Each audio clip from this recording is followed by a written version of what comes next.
All right, guys, you ready? Ground tester 70 is ready to taxi from my line with information. We'll be working the west. Test 70, wind 0, 3001,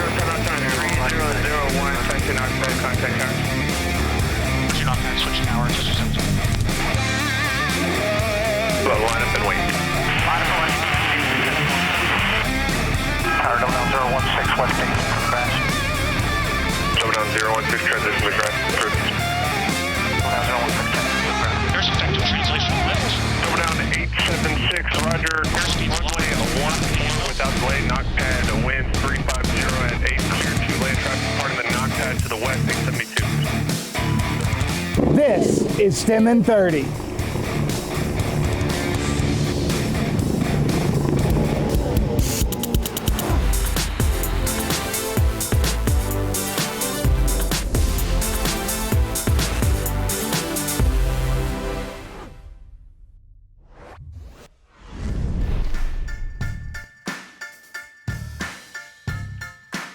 I'm Beth. And I'm Marty. And today we are at Naval Air Station, Patuxent River. And we're going to take you on a tour of United States Naval Test Pilot School.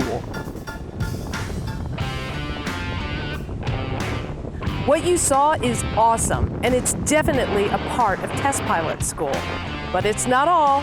Today we're going to dive into Naval Test Pilot School and all of the different components. It's kind of like a normal school, meaning you have to go to class and study.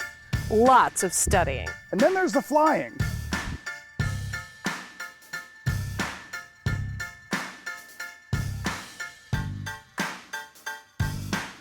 Test pilots have been pushing the envelope for a long time. Let's look back at the history of test pilots. Test pilots are trained to fly and evaluate new aircraft. The aircraft they fly are often experimental, newly produced, or modified. These pilots are part engineer. The planes they fly have a higher chance of something going wrong. And if something does go wrong, not only do they need to survive, but they need to be able to figure out exactly what the problem is and how to fix it, or at least be able to communicate to other engineers those specific problems. Pilots fly these aircraft while performing specific maneuvers known as flight test techniques. These tests don't necessarily evaluate an entire aircraft. Often they're testing a series of minor systems in order to isolate specific variables to ensure stability, performance, and safety. Test flying began in World War I, not long after the Wright brothers first took to the skies. Testing experimental aircraft was, and remains, one of the more dangerous types of flying, due to the unknown nature of the aircraft being tested. Therefore, a test pilot has to become comfortable with being uncomfortable. Test piloting has helped to advance and shape modern aircraft, like Chuck Yeager, who flew faster than the speed of sound in 1947 flying the Bell X-1. Yeager proved that the human body could fly without injury at the speed of sound, taking us closer to the possibility of spaceflight. In fact, President Dwight D. Eisenhower insisted that the first American astronauts, the Mercury 7, be military test pilots. Other notable test pilots have included astronauts Jim Lovell, Neil Armstrong, and Eileen Collins, and famed pilots Jimmy Doolittle, Charles Lindbergh, and Jacqueline Ariel, the first woman pilot admitted to France's military flight test center. If you want to become a test pilot, you go to school. And this is one of the best schools in the world. Let's learn a little bit more about United States Naval Test Pilot School. Hello, I'm Commander Jeremy DeBonds, Commander, United States Navy, Commanding Officer, United States Naval Test Pilot School. The United States Naval Test Pilot School was founded in 1945 at the Navy's Flight Test Center in Patuxent River, Maryland. The school's purpose was to ensure that test pilots were formally trained to handle the high demands of new aircraft technology. The early training program was only 10 weeks long. The course today takes almost a year and has students in the classroom for over 500 hours and flying for 100. Each class of established pilots come from all branches of the military and international partners. While at Test Pilot School, they fly multiple different aircraft, including jets, gliders, and helicopters. Pilots are trained to test and collect data on a single variable at a time. Beyond this pilot training, Test Pilot School also develops procedures and techniques for test pilots that are used at other schools throughout the world. The school's staff are all experts in the aviation test community and some of the finest aviators and engineers in the world. The staff of the U.S. Naval Test Pilot School continue to study engineering and learn along with the students. Graduates from U.S. Naval Test Pilot School have gone on to amazing careers in the military. They've set records, flown in space, and even become admirals. The Naval Test Pilot School will continue to be at the forefront of innovation and technology and will lead the way in testing the limits of flight.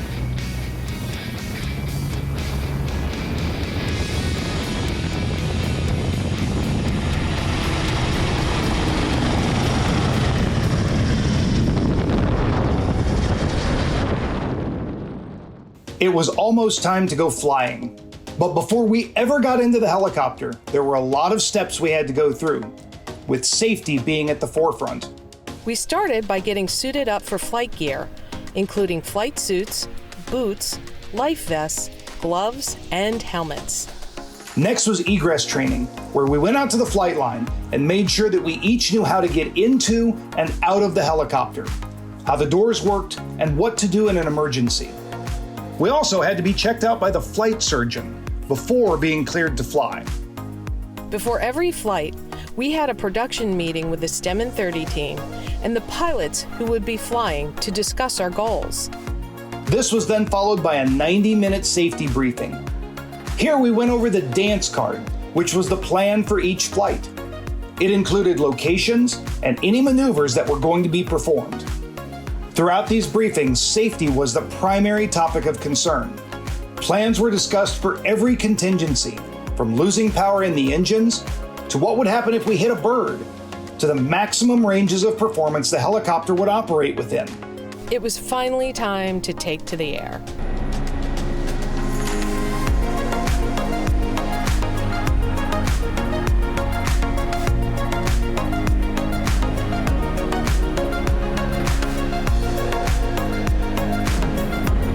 You may have noticed that Beth and I are on separate flights. That's because of the configurations of the seats in this helicopter.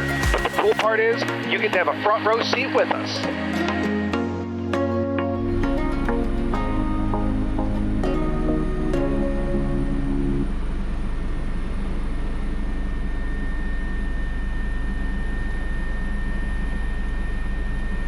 Test pilot training doesn't start here in the air. It starts in the classroom. Hi, I'm JT. I'm the Chief of Academics at the U.S. Naval Test Pilot School.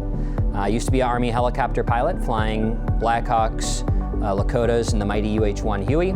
So the classroom experience here looks an awful lot like a typical graduate education, such that the student spends the morning in the classroom learning about the theory, and then the afternoon in the aircraft learning about how the theory works. So the beauty of the TPS education is that we strike this really delicate balance between theory and application. Let me show you. Okay, so I'm going to draw a graph to explain what I mean. On the y-axis here, I'm going to write theory. It's some understanding of the laws of nature that drive, say, the way an aircraft flies. And so in a graduate education, or even an undergraduate education, you're typically up here where you have a whole lot of theory. On the x-axis, I'm going to have a label application. And by this, what I mean is it's the real life side of things. And typically, when you deal with military training, say like flight school, you learn a lot about how it happens in real life, but you might not have an understanding of where the forces come from that are causing that aircraft to go. Right? And so the beauty here is that if we were to have kind of a boundary, it's hard to have all the theory and all the application at once. And what we have to do is hit this special mark here. That's where USN TPS lives. So a typical day for me really involves spending a lot of time in the classroom, teaching classes on, say, aerodynamics, or on topics like automation for autonomous systems, computer algorithms, things of that nature. And then every so often, I get the pleasure of still getting in the aircraft and flying just a little bit, just to stay relevant. I don't think my job is that hard. I think that it's just so much fun to be able to interact with the people that I get to interact with on a daily basis.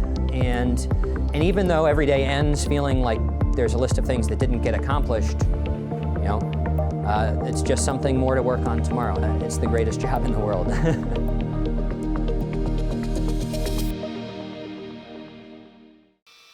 meet some of the amazing students at the United States Naval Test Pilot School.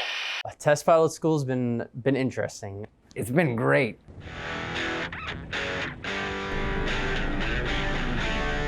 It's cool. It's cool.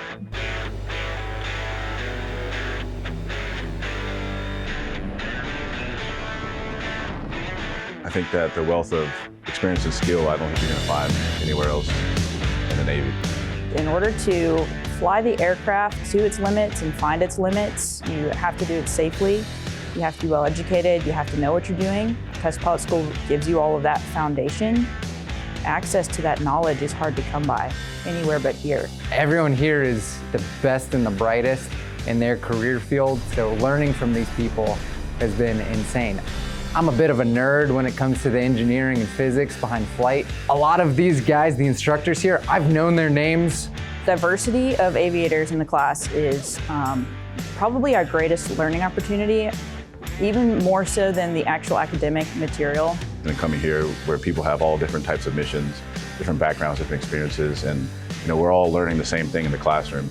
The Air Force is funding heavily into emerging technology. There are always new aircraft, there are always new software programs coming down the line, there's always new weaponry that needs to be tested. The space industry has a lot of opportunity. The Air Force is investing in that. 5 years from now, I've got no clue what my job is going to be and what kind of mission I'll end up supporting.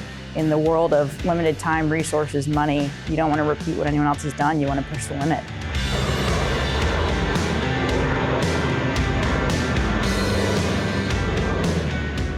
Today, we're flying in a helicopter, but at test pilot school, they use a lot of different aircraft. Let's take a look.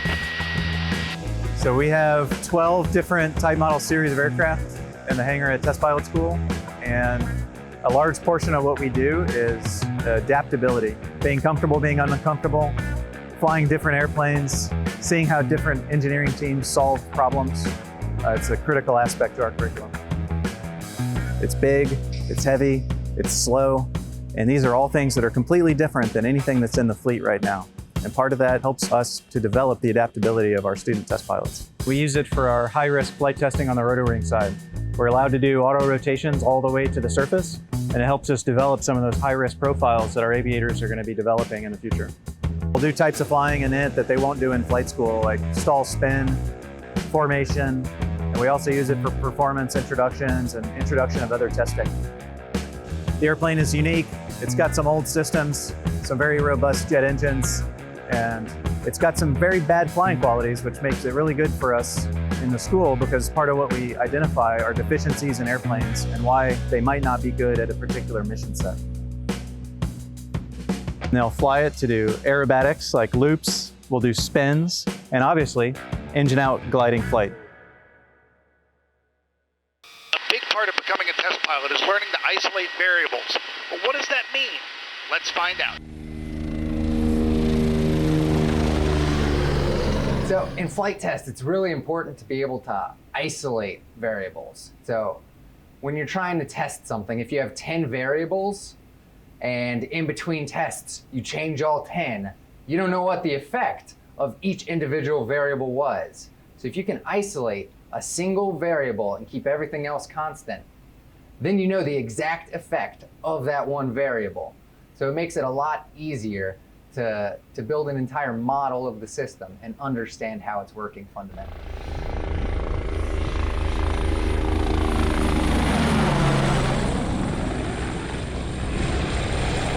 Isolating variables might sound difficult, but it's something you can try at home.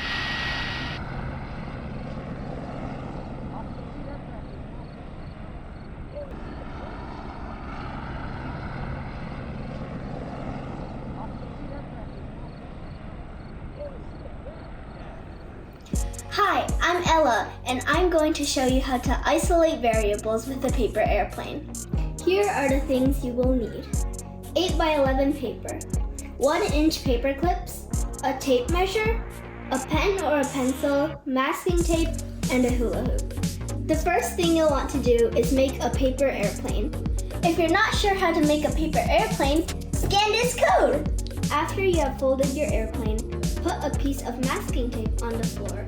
This is where you'll stand to launch your plane. Have someone hold your target about 4 feet away. Let's see how this paper airplane flies. Pretty well, but I didn't get it through the hoop. Let's see if we can make it fly better.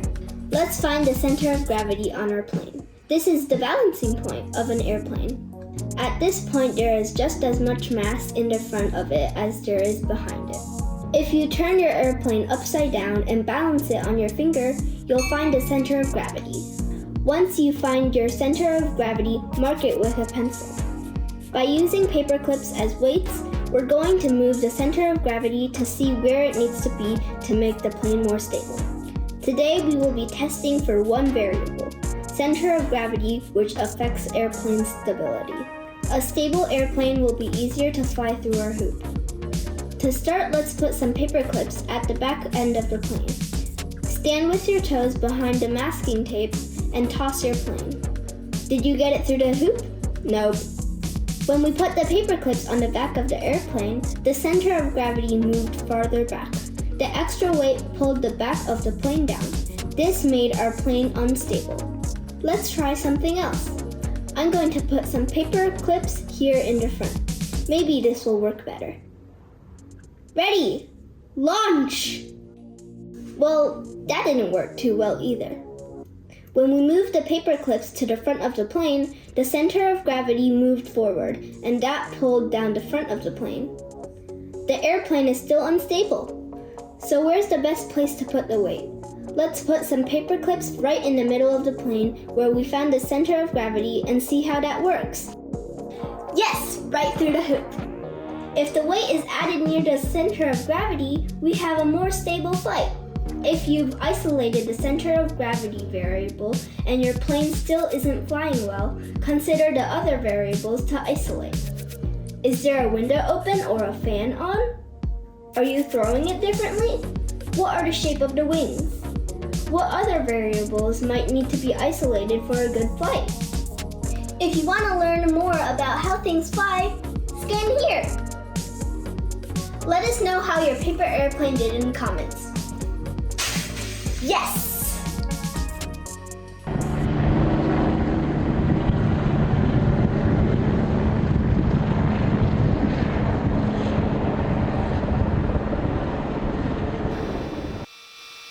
Graduates from test pilot school end up in a lot of different places. Let's find out where they've gone.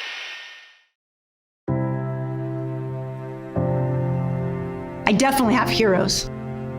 My first heroes would be my parents. They've taught me perseverance and discipline. They gave me that foundation I needed as a young woman to then move forward and achieve my dreams later on in life. I was fortunate enough to get accepted to the United States Naval Academy. It was the summer before my senior year at the Academy that I got a ride in an F-18.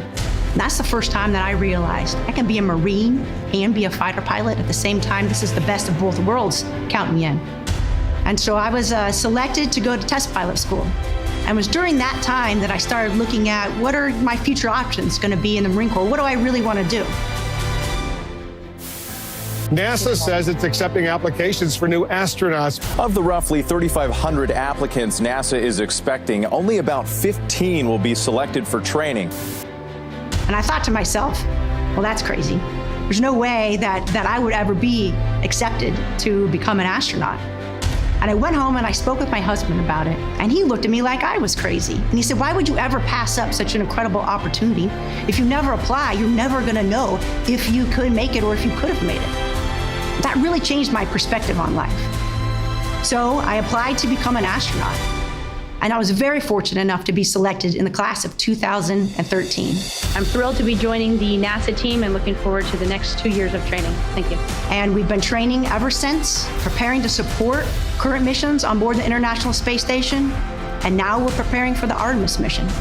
Just as the United States was the first nation to reach the moon in the 20th century, so too will we be the first nation to return astronauts to the moon in the 21st century. Artemis and our mission to the moon is no longer some far-fetched dream or some science fiction idea. This is reality. We are going. What we're going to learn on the moon goes beyond space exploration. It benefits humans on Earth.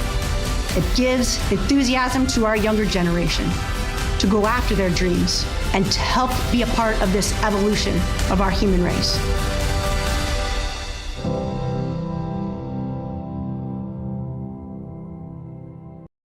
Have you ever heard of a pilot who started out not really liking to fly? Let's meet one. I thought I wanted to be a medical doctor. Typed in aviation, psychology, engineering. Out came human factors, specifically aviation human factors. So I started pursuing that, and I quickly realized that it's very hard to provide context to individuals in the field if you don't have experience doing what they're doing. And so I started to take flight lessons and quickly realized it was not something that I thoroughly enjoyed, but it was solely due on misconceptions of safety and ill understanding of how systems were engineered. My flight instructor pulled me aside and said, I am not sure you thoroughly like this. And I said, yeah, I'm a little hesitant. And my plan was to get the rating and then use that as a credential builder for being able to have conversation with pilots and provide input. Around the 20th hour, my instructor said, today we're not going to do a lesson. We're going to go fly along the coast and we're just going to have fun. And I remember very distinctly flying over the coast and looking down into the water and seeing boulders underneath the surface of the ocean. And something clicked, and I went, well, there's risk in everything, but if I have an opportunity to see this whenever I want, this makes it worth it. I remember learning how to drive. It was later on in life. I remember the stress of just, am I looking at the right stuff? Am I looking at the correct mirrors? Am I shifting appropriately? And there's an apprehension that's natural in human nature anytime you're doing something new. There are different ways to approach it. You can be the first to do it, and you have to figure it out all on yourself. There's a great quote, you learn more from your mistakes than you ever do from your successes. If it was a success, everything that you had planned for occurred just as you thought it was going to happen. Where with a mistake or an error, which is a great learning opportunity, you learn so much from it on how to modify it. When I was an MH-60 Romeo pilot, we were doing what's called night deck landing qualifications, and where you go out to a ship, in this case it was a destroyer, a relatively small landing deck, expect a site vector, and we needed to get current on being able to land at the back of the boat. So I had an instructor with me who was a mentor of mine. She was pilot in command, and her job was to get me current. We went out, weather was really bad, ceilings were very low, around 1,000 feet. It was pitch black. There was no ambient lighting. Heading 270 to maintain 4,000. These are just sectors. We had the ship light, and we had the TACAN, which is a navigational system that points to the boat. On approach to the boat, I was a little bit too fast, or felt that I was a little too fast, and I nosed up on the aircraft, bringing the nose up, and I lost sight of the flight deck. At the same time, I got vertigo, and I continued to slide forward. As I slid forward, my fear was that the helicopter was going to collide with the back of the ship. I very quickly realized that I was not aware of what my body's kinesthetic cues were, which is basically your body's ability to sense motion, or its motion in space. Tester 254 miles. I told my aircraft commander, I said, I have vertigo, you have to take the controls. She took the controls, and I looked down at the instruments to talk her back on to what we needed to do. I very calmly just said, Tester 2, we're straight in approach, please. 10 degrees nose up on the attitude indicator. And I said, I need you to nose over. Runway 24 approach. I don't have sight of the ship. She told me she did. So we need to nose over to no lower than 5 degrees, and I need you to pull power on the collective. And I remember putting my hand underneath and making sure that she didn't lower the collective. Maintain slowest practical speed. What we didn't know is at the same time, we had an AFCS, which is effectively the computerized or automatic flight control system, on the aircraft, had a failure. and we had lost what's called turn coordination, the ability for the aircraft to stay properly coordinated in its turns, and we were in a turn. And when I looked down, we were doing about 35 knots backwards, which in a 60 is a very, very bad place to be, about 15 to 20 feet over the water. I continue very calmly. I needed to nose down 5 degrees. I needed to add power. I need to level the wings. I need to bring the nose back down to 5 degrees. And she continued to put in the right inputs, and I continued to back her up by guarding the controls for her not to move in the opposite direction. But I still had vertigo. We got the aircraft under control. We climbed away. We took a break while the other aircraft set up. And then after discussing what had happened, making sure that we could mitigate future risks and talking about what got us there to make sure we didn't do it again, we continued our approaches, got current, and then flew home. But when I lost sight of the boat, that was probably the scariest moment I've had in naval aviation. And if it wasn't for the crew resource of my co-pilot, that in a single pilot situation could have been very, very bad. And that was probably my most significant event in the helicopter.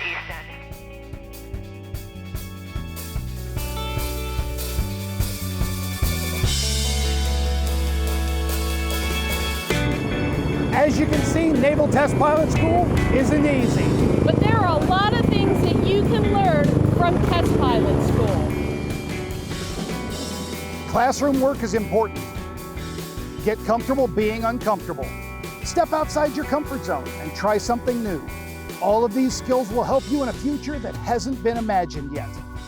Seeing the work they do up close illustrates how dedicated they are to their mission to train the next generation of test pilots. We'd like to thank Naval Test Pilot School for having us out.